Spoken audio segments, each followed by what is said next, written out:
नमस्ते दर्शकों, India news देख रहे हैं आप और मैं हूं आपके साथ वैभव मिश्रा। और आज बात करेंगे पाक अधिकृत कश्मीर में पाकिस्तान के खिलाफ हो रही खुलकर बगावत को लेकर, क्योंकि झुका हुआ सर और कांपते हाथ और अपनी ही जमीन पर बेगाने हो चुके लोग अब पाकिस्तान के थोपे गए इस काले सच को पाक अधिकृत कश्मीर के कश्मीरी स्वीकार करने को कतई तैयार नहीं है। बांग्लादेश के अवैध कब्जे वाले, यानी आपको बता दें कि पीओके में अब सिर्फ महंगाई का रोना नहीं है, बल्कि एक सीधे और आर पार के जन विद्रोह में बदल चुका है। कल तक जो कश्मीरी आटे की किल्लत और बिजली के भारी भरकम बिलों से परेशान होकर सड़कों पर उतर आए थे, आज उनके हाथों में मशाले हैं जो आजादी की चीख मचाती हुई नजर आ रही हैं। रावलकोट में हुई हालिया महापंचायत ने इस्लामाबाद और रावलपिंडी के जनरलों की नींद उड़ा दी। जम्मू कश्मीर ज्वाइंट अवामी एक्शन कमेटी ने पाकिस्तानी हुकूमत और उसकी दमनकारी फौज के खिलाफ अब सीधे युद्ध का बिगुल फूंक दिया है। यानी अब ये कोई मामूली विरोध प्रदर्शन नहीं रहा, बल्कि दशकों से दबा हुआ वो आक्रोश है जो अब ज्वालामुखी बनकर फट पड़ा है। प्रदर्शनकारियों का आरोप है कि जायज मांगों को लेकर हो रहे प्रदर्शन को कुचलने के लिए पाकिस्तानी सेना उनके बच्चों के मुंह का निवाला छीन रही है, उनका राशन रोक रही है और उन्हें घुटनों पर लाने के लिए आर्थिक नाकेबंदी की जा रही है। लेकिन पाकिस्तानी जनरलों को शायद अंदाजा नहीं था कि इस वक्त हालात और स्थितियां कैसे हैं, और यही वजह है कि पाक अधिकृत कश्मीर के लोग अब खुलकर बगावत कर रहे हैं। तो आपकी टीवी स्क्रीन पर ये 3 तस्वीरें पाक अधिकृत कश्मीर और वहां की आवाम इस वक्त किस जुल्म और सितम से गुजर रही है, उसका आप अंदाजा इन 3 तस्वीरों से लगा सकते हो। और अब जब हद पार हुई इस जुल्म सितम की, तो अब जनता सड़कों पर है। जनता सड़कों पर है अपने हक की लड़ाई के लिए। क्या बच्चे, क्या बुजुर्ग, क्या महिलाएं, सब लोग अब पाकिस्तान अधिकृत कश्मीर की सड़कों पर उतर आए हैं और वहां की सरकार को जड़ से उखाड़ कर फेंकने की मांग कर रहे हैं। तो ये 3 तस्वीरें, सबसे पहली तस्वीर आप नजर दौड़ाइए। जुल्म के खिलाफ कैसे विद्रोह पाक अधिकृत कश्मीर के शहर दर शहर बढ़ता जा रहा है। पाकिस्तान के खिलाफ नारेबाजी लगाई जा रही है। यानी कि आप अंदाजा लगाइए, जिस देश की शासक उनके ऊपर हुकूमत करती है, उसी के खिलाफ अब खुलकर नारेबाजी की जा रही है। पाकिस्तान अधिकृत कश्मीर अब आजादी की मांग कर रहा है। तो दर्शकों, पाकिस्तानी फौज के अत्याचार की अगर बात करें तो जुल्म के खिलाफ अब पीओके में आवाज बहुत बुलंद हो चुकी है। लेकिन आरोप क्या हैं वो हम आपको ग्राफिक्स के जरिए बताएंगे। सबसे पहला आरोप, जानबूझकर रोजमर्रा की चीजें जैसे राशन की सप्लाई को रोक देना ताकि लोग पैनिक हो। सबसे नंबर दूसरा आरोप जो बहुत महत्वपूर्ण है, विरोध को कुचलने के लिए इंटरनेट संचार सेवाओं और जरूरी दवाओं को बैन कर दिया गया है। आरोप नंबर 3, स्थानीय नदियों से पैदा होने वाली बिजली को पाकिस्तान के दूसरे प्रांतों में डाइवर्ट किया जा रहा है। दर्शकों, आरोप नंबर 4, भारत के साथ संभावित आर्थिक और व्यापारिक संपर्कों में बाधा डालने की कोशिश है। आरोप नंबर 5, आंदोलन से जुड़े लोगों पर पाकिस्तानी फौज कैसे गोलियां उन पर बरसा रही है। दर्शकों, आप सोचिए, सीधा प्रदर्शन कर रहे हैं, कोई आए आपको गोली मार दे। आरोप नंबर 6, प्रदर्शन को दबाने के लिए लगातार दबाव की रणनीति अपनाई जा रही है और यही वजह है कि अब वहां की जनता सड़कों पर है। लेकिन हिंदुस्तान से व्यापार की आस क्या है, यह जानना आप सबके लिए बहुत जरूरी है। और क्यों पाक अधिकृत कश्मीर पारंपरिक तौर पर यह चाहता है कि वो भारत के साथ जाए। दरअसल पारंपरिक व्यापारिक मार्गों को अब दोबारा खोलने की मांग की जा रही है। भारत के साथ व्यापार खुलने से भुखमरी मिट जाएगी, जिस भुखमरी से पाक अधिकृत कश्मीर के लोग जूझ रहे हैं। भारतीय कश्मीर की तरक्की से उनकी जनता प्रभावित है। आप सोचिए, कश्मीर हमारा कितना शानदार विकास कर रहा है, कितने विकास के रास्ते पर अग्रसर है, और यही खल रहा है पाक अधिकृत कश्मीर के लोगों को। पीओके के लोगों ने पाकिस्तान की आर्थिक नीतियों को सिरे से खारिज कर दिया है। और सबसे महत्वपूर्ण, ये सबसे पहला पॉइंट जो हमने आपको दिखाया कि पारंपरिक रिश्तों में सुधार की बात की जा रही है। लेकिन अब यह भी हम आपको ग्राफिक्स के जरिए बताते हैं कि आखिर पाक अधिकृत कश्मीर के वो कौन कौन से हिस्से हैं जिन हिस्सों में यह प्रदर्शन जमकर हो रहा है और हर दिन, हर घंटे, हर मिनट, हर सेकंड ये प्रदर्शन बढ़ता जा रहा है। सबसे पहला इलाका इस मैप के जरिए हम आपको बताएंगे, ये रावलाकोट इलाका जो आपको सबसे ऊपर इस मैप में नजर आ रहा है। यहां पर इस प्रदर्शन की शुरुआत हुई, जिसके बाद यह प्रदर्शन आगे चलकर मुजफ्फराबाद पहुंचा। मीरपुर में भी जमकर प्रदर्शन हो रहे हैं, कोटली में भी जमकर प्रदर्शन हो रहे हैं, और ये वो तमाम इलाके हैं, भिंबर हो गया, नीलम वैली हो गया, इस पूरे इलाके में जमकर प्रदर्शन हो रहे हैं। अगर हम आपको इस नीलम वैली की कहानी बताएं तो ये पाक अधिकृत कश्मीर और भारत के बीच की वो नियंत्रण रेखा है, जिस नियंत्रण रेखा पर किशनगंगा नदी स्थित है, और उस नदी के ठीक उस पार पाक अधिकृत कश्मीर। लेकिन उस नदी को पाक अधिकृत कश्मीर के लोग नीलम नदी कहते हैं, हर एक हिंदुस्तानी उस नदी को किशनगंगा नदी कहता है। तो ये मैप के जरिए हमने आपको दिखाया, ये वो इलाके हैं पाक अधिकृत कश्मीर के जिन इलाकों में जबरदस्त हिंसा हो रही है। लेकिन अब यह भी जानना बहुत जरूरी है कि इस हिंसा के पीछे का असल कारण क्या है, असली वजह क्या है, क्यों लोग सड़कों पर हैं हजारों की संख्या में। तो सबसे पहले वजह नंबर 1, 12 आरक्षित सीटें, और इन सीटों को लेकर जो विवाद है इसको अब पूरा विश्व जानता है। वजह number 2, joint Awami action committee यानी जेएसी पर बैन की बात की जा रही है, जो इस प्रदर्शन की वजह है। महंगाई, बेरोजगारी, बिजली पर संकट है, बिजली वहां की पाकिस्तान के अन्य प्रांतों में डाइवर्ट की जा रही है। और वजह नंबर 4, पुलिस कार्रवाई और मौतें, क्योंकि आपको हमने वो तस्वीरें भी दिखाई थी, पुलिस सीधा फ्रंट टू फ्रंट गोलियां चला रही थी, अगर प्रदर्शन आप करें तो आपकी छाती में गोली मार दे रही थी। तो ये सबसे महत्वपूर्ण वजह हैं जिन वजहों के चलते लोग अब लगातार प्रदर्शन कर रहे हैं। लेकिन पाकिस्तान अधिकृत कश्मीर में 5 ऐसे दर्शकों अहम फैक्ट हैं जो आप सबके लिए जानना बहुत जरूरी है, और वो फैक्ट क्या है। सबसे पहला फैक्ट नंबर 1, आधिकारिक नाम आजाद जम्मू कश्मीर है, यह बात आप सभी जानते होंगे। यह सबसे पहला फैक्ट नंबर 1 है। फैक्ट नंबर 2 हम आपको फटाफट दिखाएंगे।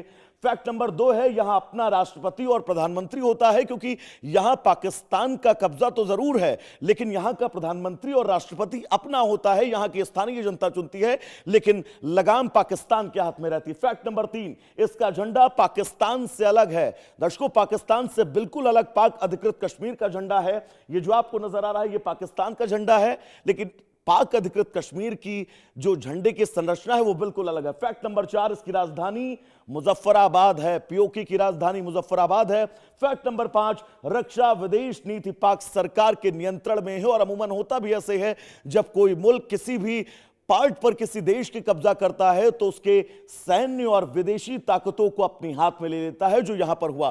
पाकिस्तान के लिए पीओके सोने की चिड़िया क्यों है, क्यों जरूरी है, अगर यह हम जाने तो वजह नंबर 1, पीओके भारत पाकिस्तान के बीच एक संवेदनशील बफर जोन है, जो लोकेशन इस पाक अधिकृत कश्मीर की सबसे महत्वपूर्ण है। वजह नंबर 2, पीओके का बड़ा हिस्सा नियंत्रण रेखा एलओसी से लगा हुआ है, और यही वजह है कि वहां पर पाकिस्तान अपना कब्जा चाहता है।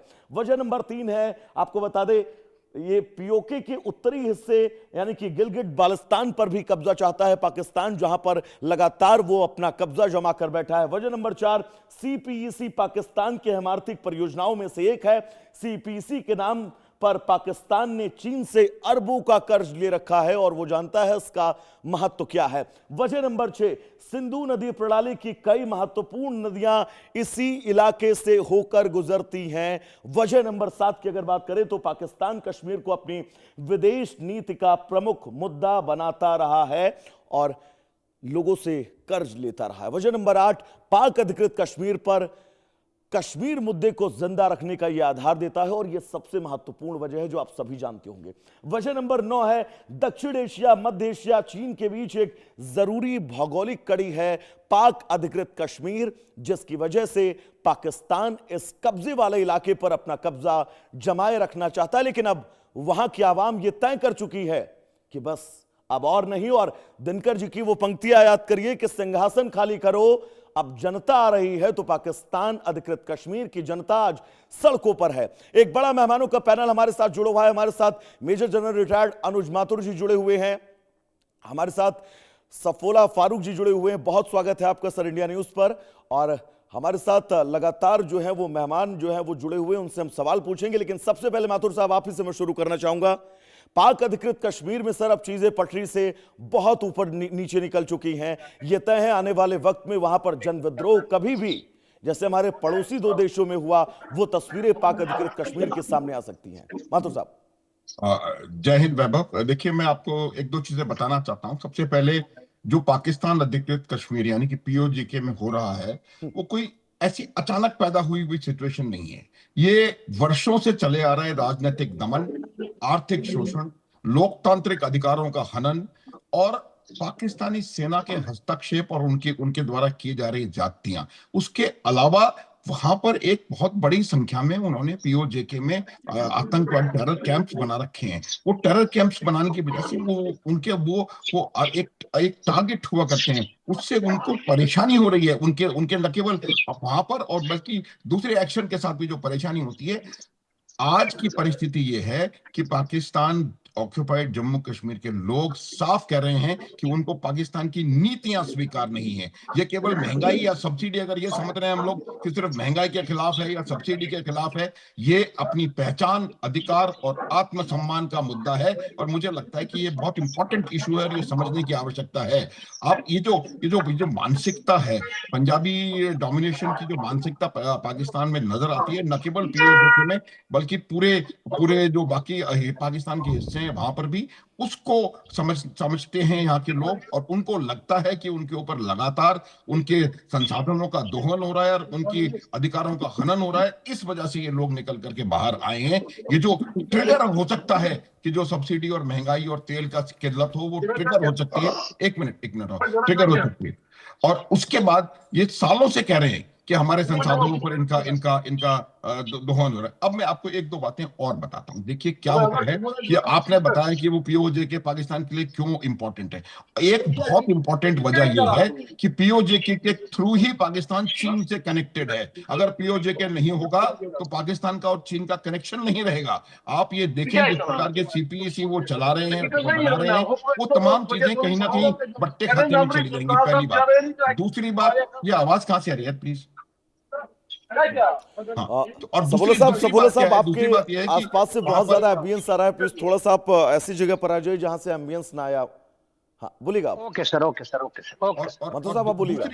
हाँ, दूसरी चीज मैं बता रहा हूँ कि एक एक एक 3,500 वर्ग किलोमीटर का इलाका है जो शख्सगाम वैली कहलाता है, गिलगिट बाल्टिस्तान का हिस्सा, जो कि 1963 में इलीगली पाकिस्तान ने चाइना को सीड कर दिया था।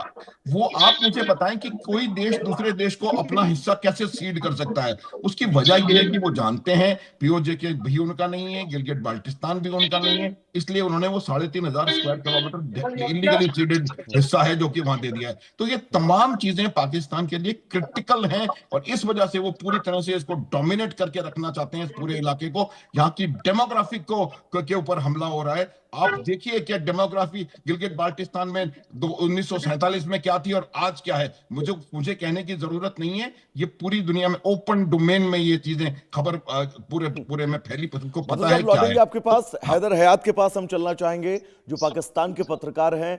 हैदर हयात, पाकिस्तान अधिकृत कश्मीर में जो कुछ हो रहा है, क्या आप उसको सही मानते हैं? और अगर नहीं मानते तो वजह बताइएगा। बिस्मिल्लाहिर्रहमानिर्रहीम। बहुत शुक्रिया वैभव।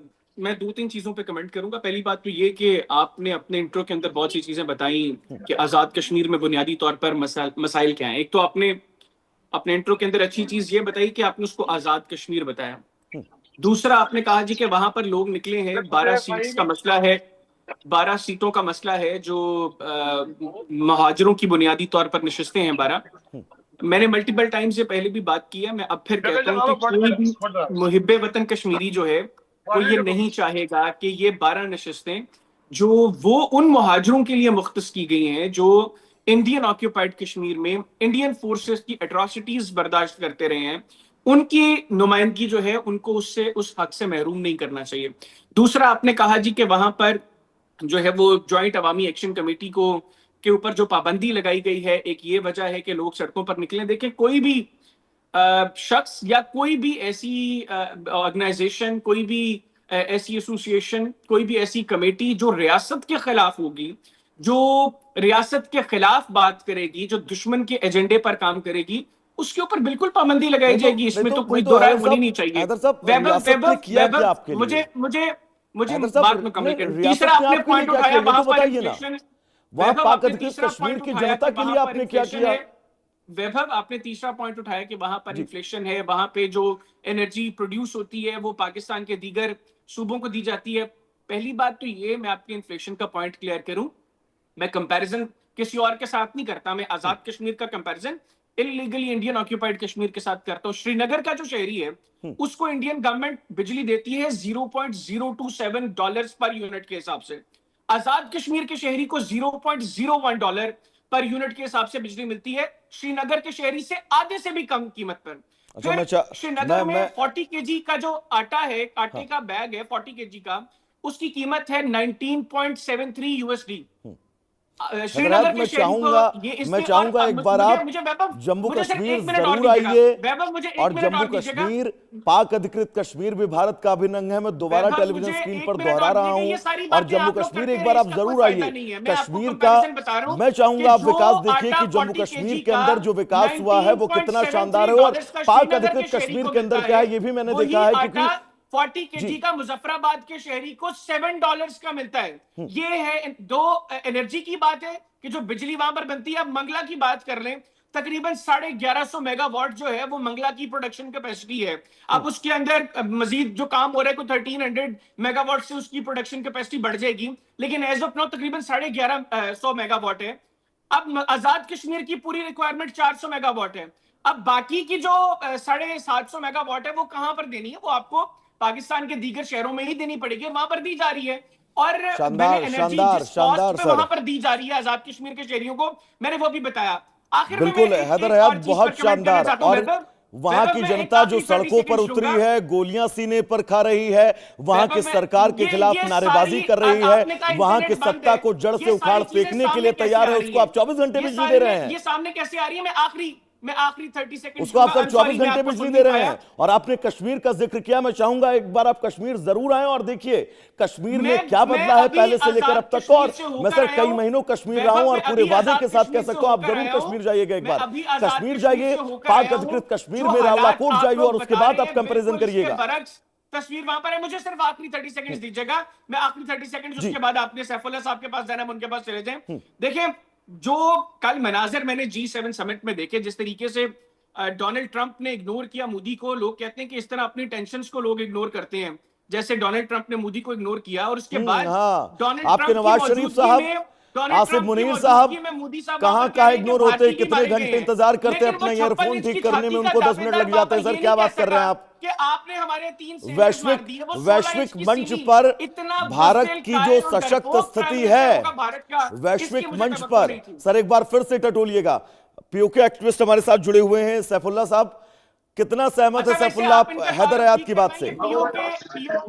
सैफुल्लाह से जवाब ले लेते हैं हैदर हयात, फिर हम आपके पास लौटेंगे। सैफुल्लाह बोलिएगा आप।